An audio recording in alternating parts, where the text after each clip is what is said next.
Isang mapayapang araw sa iyo. Welcome sa Spiritual Fitness, isang pag-aaral mula sa buhay pananalangin. Tara at simulan na natin. Unang bahagi, ang pundasyon ng panalangin. Kabanata 1. Ang pagkaunawa sa panalangin. Tumawag ka sa akin, at sasagutin kita, at ipakikita ko sa iyo ang mga dakilang bagay, at mahihirap, na hindi mo nalalaman. Jeremias Kapitulo 33 versikulo 3. Panimula. Ang panalangin ay isa sa mga pinakadakilang pribilehiyong ipinagkaloob sa sangkatauhan. Ito ang banal na pamamaraan kung saan ang mga may hangganan at makasalanang tao ay inaanyayahan sa pakikipag-isa sa walang hanggan, banal, at makapangyarihang Diyos. Walang imbensyon ng tao ang makalilikha ng ganitong paglapit. Ang panalangin ay ang mapagpalang paanyaya ng Diyos sa kanyang mga anak na makilala siya, sambahin siya, umasa sa kanya, at makibahagi sa kanyang mga layunin sa lupa. Marami ang nag-aakala na ang panalangin ay paghiling lamang ng tulong sa Diyos. Bagaman ang paghiling ay isa nga sa mga aspekto ng panalangin, ipinapakita ng Biblia na ang panalangin ay higit pa sa paghahain ng mga kahilingan. Ang panalangin ay pakikipag-isa, pagsamba, pagsuko, pagpapasalamat, pag-amin ng kasalanan, pamamagitan ng panalangin, pakikibakang espiritual, at mapagmahal na pakikasama sa Diyos. Sa buong kasulatan, ang bawat pangunahing gawain ng Diyos ay may kaugnayan sa panalangin. Ang kasaysayan ng katubusan ay kasaysayan din ng mga lalaki at babaeng humanap sa mukha ng Diyos. Si Noe ay lumakad na kasama ang Diyos. Si Abraham ay namagitan. Si Moises ay nakipag-usap sa Diyos ng mukhaan sa mukha. Ibinuhos ni Ana ang kanyang kaluluwa sa harapan ng Panginoon. Pinuno ni David ang pagsamba ng Israel ng mga panalangin ng papuri at pagsisisi. Si Daniel ay nanatiling tapat sa panalangin sa kabila ng pag-uusig. Nanalangin si Elias at tumugon ang langit. Ang mga apostol ay nanalangin, at pinalakas ng banal na espiritu ang iglesia. Higit sa lahat, ipinakita ni Jesu Kristo na ang panalangin ay mismong pintig ng puso ng isang nagtatagumpay na espiritual na buhay. Kung ang walang hanggang anak ng Diyos ay umasa sa pakikipag-isa sa kanyang Ama, gaano pa kaya ang bawat mananampalataya ay dapat linangin ang isang buhay ng walang humpay na panalangin? Ang kabanatang ito ay naglalatag ng biblical na pundasyon sa pagkaunawa sa panalangin. Bago matuto kung paano manalangin ng mabisa, dapat muna nating maunawaan kung ano talaga ang panalangin, kung bakit ito iniutos ng Diyos, at paano nito hinuhubog ang bawat aspekto ng buhay Kristiyano. Ano ang panalangin? Ang panalangin ay pakikipag-isa sa Diyos. Ang panalangin ay una sa lahat isang ugnayan bago ito maging isang kahilingan. Marami ang nagpapaliit ng panalangin sa pagbigkas ng mga salita patungo sa langit. Ngunit ang biblical na panalangin ay higit na malalim. Ang panalangin ay buhay na pakikasama sa buhay na Diyos. Ito ang pribilehiyong pumasok sa presensya ng Diyos at magtamasa ng malapit na pakikipag-isa sa Kanya. Ang salitang Ingles na communion ay tumutukoy sa malapit na pakikasama, pinagsasaluhang buhay, at malapit na ugnayan. Maganda nitong inilalarawan ang pagnanais ng Diyos para sa kanyang mga anak. Ipinapakita ng Biblia na ang sangkatauhan ay nilikha para sa pakikipag-isa sa Diyos. Genesis Kapitulo 1 versikulo 27. At nilalang ng Diyos ang tao ayon sa kanyang sariling larawan, ayon sa larawan ng Diyos siya nilalang, lalaki at babae sila nilalang. Dahil ang tao ay nagtataglay ng larawan ng Diyos, taglay natin ang natatanging kakayahang makilala siya ng personal. Hindi tulad ng ibang nilikha, ang sangkatauhan ay dinisenyo upang makipag-ugnayan sa lumikha nito. Naglalahad ang Genesis ng magandang larawan ng pakikisamang ito. Genesis Kapitulo 3 versikulo 8. At narinig nila ang tinig ng Panginoong Diyos na lumalakad sa halamanan sa kainaitan ng araw. Bagaman ang pangyayaring ito ay naganap matapos magkasala sina Adan at Eva, inihahayag nito ang pagnanais ng Diyos na makipagkita sa kanila. Bago pumasok ang kasalanan sa mundo, ang pakikipag-isa sa Diyos ay natural at walang hadlang. Sa makatuwid, ang panalangin ay hindi nagmula bilang isang ritual panrelihiyon. Ang panalangin ay nagugat sa ugnayan. Hindi nilikha ng Diyos ang sangkatauhan upang sumunod lamang sa mga utos. Nilikha niya ang sangkatauhan upang magtamasa sa kanyang presensya. Ilustrasyon sa buhay. Isipin ang isang mapagmahal na ama na ang pinakadakilang kagalakan ay ang paggugol ng oras kasama ang kanyang mga anak. Kung ang mga anak na iyon ay lumalapit lamang sa kanya kapag nais nila ng pera o kailangan ng tulong, ang ugnayan ay magiging mababaw. Maraming Kristiyano ang hindi namamalayang lumalapit sa Diyos ng ganito. Nanalangin lamang sila kapag may kagipitan.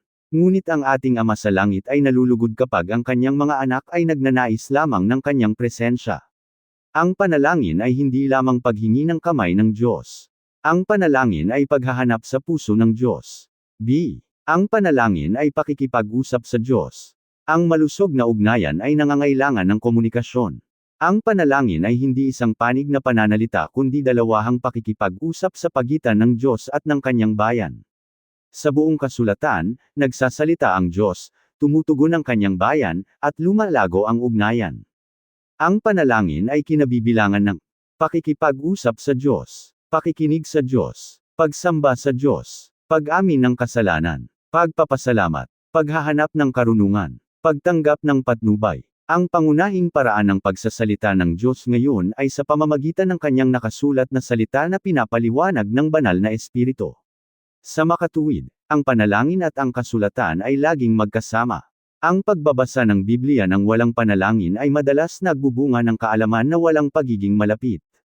Ang panalangin na walang kasulatan ay maaaring maging gabayan ng pansariling damdamin sa halip na katotohanan ng Diyos. Ang may gulang ng Kristiyano ay natututong makinig at magsalita, gaya ng pagtugon ng batang propetang si Samuel.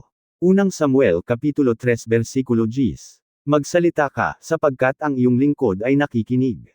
Ang panalangin ay hindi lamang pagsasabi sa Diyos ng ating iniisip. Ito ay ang pagpapahintulot sa Diyos na hubugin ang ating iniisip. C. Ang panalangin ay pagsamba. Isa sa pinakadakilang layunin ng panalangin ay ang pagsamba. Itinuro ni Jesus sa kanyang mga alagad na simulan ang panalangin sa pamamagitan ng pagtuon sa kabanalan ng Diyos. Mateo Kapitulo 6 Versikulo 9. Ganito nga kayo ipanalangin, Ama namin na nasa langit ka, sambahin ang pangalan mo. Pansinin na hindi nagsimula si Jesus sa mga pangangailangan ng tao. Nagsimula siya sa kaluwalhatian ng Diyos. Ang tunay na panalangin ay laging naglalagay sa Diyos sa gitna. Binabago ng pagsamba ang ating pananaw. Sa halip na palakihin ang ating mga problema, pinalalaki ng pagsamba ang kadakilaan ng Diyos. Sa halip na magtuon sa takot, pinatitibay ng pagsamba ang pananampalataya. Sa halip na manatili sa kalagayan, itinutuon ng pagsamba ang ating mga mata kay Kristo. Halimbawa sa buhay, maaaring harapin ng dalawang mananampalataya ang parehong hirap sa pananalapi. Ang isa ay gumugugol ng maghapon sa pagrereklamo. Ang isa naman ay naglalaan ng oras sa pagpupuri sa Diyos sa kabila ng hirap. Bagaman nananatiling pareho ang kanilang kalagayan, nagiging ibang-iba ang kanilang mga puso. Ang isa ay lalong nasisiraan ng loob. Ang isa ay lumalaking may kumpiyansa sapagkat ipinapaalala ng pagsamba sa mananampalataya na ang Diyos ay nananatiling tapat. Ang panalangin ay nagsisimula sa pagkilala kung sino ang Diyos bago hilingin sa kanyang baguhin ang nakapalibot sa atin. D. Ang panalangin ay pag-asa sa Diyos. Ang panalangin ay isang kilos ng pagpapakumbaba.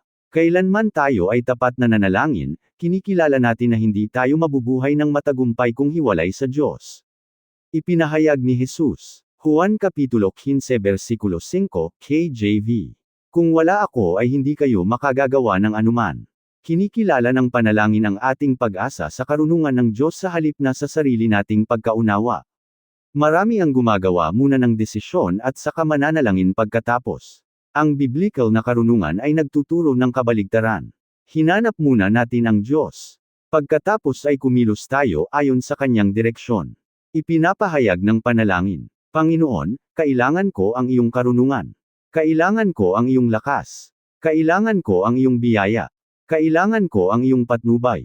Habang nagiging mas may gulang ang mananampalataya, lalo siyang nagiging umaasa sa Diyos. 2. Bakit inaanyayahan tayo ng Diyos na manalangin? Ang tanong na ito ay nakalilito sa mga mananampalataya sa buong kasaysayan. Kung alam na ng Diyos ang lahat, bakit kailangan pa nating manalangin? Kung ang Diyos ay makapangyarihan sa lahat, bakit kailangan ang ating mga panalangin? Ang sagot ay nagsisimula sa pagkaunawa sa karakter ng Diyos. A. Dahil nais ng Diyos ang ugnayan. Ang panalangin ay paanyaya ng Diyos sa pakikipag-isa. Magandang inihahayag ng Jeremias Kapitulo 33 Versikulo 3 ang puso ng Diyos. Tumawag ka sa akin, at sasagutin kita, at ipakikita ko sa iyo ang mga dakilang bagay, at mahihirap, na hindi mo nalalaman. Pansinin ang pagkakasunod-sunod. Inaanyayahan tayo ng Diyos na tumawag. Nangangako ang Diyos na sisigot. Nangangako ang Diyos na maghahayag. Ang panalangin ay nagsisimula sa paanyaya ng Diyos, hindi lamang sa pagnanasa ng tao. Ang ating Ama sa Langit ay nalulugod na marinig ang mga tinig ng kanyang mga anak. Tulad ng isang mapagmahal na magulang na nalulugod kapag ang isang anak ay lumalapit upang maglaan lamang ng panahon, gayon din ang Diyos ay nalulugod kapag ang kanyang bayan ay lumalapit sa kanya ng tapat. B. Dahil binabago ng panalangin ang ating pagkatao. Marami ang naniniwala na ang panalangin ay umiiral upang baguhin ang mga kalagayan. Gayunpaman, madalas, ang unang gawain ng Diyos ay baguhin ang taong nanalangin. Magandang itinuturo ito ng Filipos Kapitulo 4 versikulo 6 hanggang 7. Kayo'y huwag manggabalisa sa anumang bagay, kundi sa lahat ng bagay sa pamamagitan ng panalangin at daing na may pagpapasalamat ay ipakilala ninyo ang inyong mga kahilingan sa Diyos. Ang agad na pangako ay hindi ang bawat kalagayan ay biglang magbabago. Bagkus, at ang kapayapaan ng Diyos, na di masayad ng pag-iisip, ay siyang mag-iingat ng inyong mga puso at pag-iisip sa pamamagitan ni Kristo Jesus. Binabago ng panalangin ang pagkabalisa tungo sa kapayapaan. Ang takot tungo sa pananampalataya. Ang kalituhan tungo sa karunungan. Ang kahinaan tungo sa kalakasan. Binabago ng panalangin ang ating mga puso bago nito baguhin ang ating mga sitwasyon. C. Dahil kumikilos ang Diyos sa pamamagitan ng panalangin. Bagaman ang Diyos ay ganap na makapangyarihan sa lahat, pinili niyang isakatuparan ang marami sa kanyang mga layunin sa pamamagitan ng mga panalangin ng kanyang bayan. Itinuro ni Santiago si Elias bilang halimbawa. Santiago Kapitulo 5 versikulo 17 hanggang 18, KJV. Si Elias ay taong may damdaming gaya rin ng atin, at siya'y nanalangin ng buong puso. Nais na ng Diyos na magpadala ng ulan. Gayunpaman, nanalangin pa rin si Elias. Ang kapangyarihan ng Diyos at ang panalangin ng tao ay hindi magkalaban. May pag-ibig na pinahihintulutan ng Diyos ang kanyang mga anak na makibahagi sa kanyang gawain sa pamamagitan ng panalangin. Ang panalangin ay isa sa mga itinalagang paraan ng Diyos upang isakatuparan ang kanyang mga layunin sa lupa.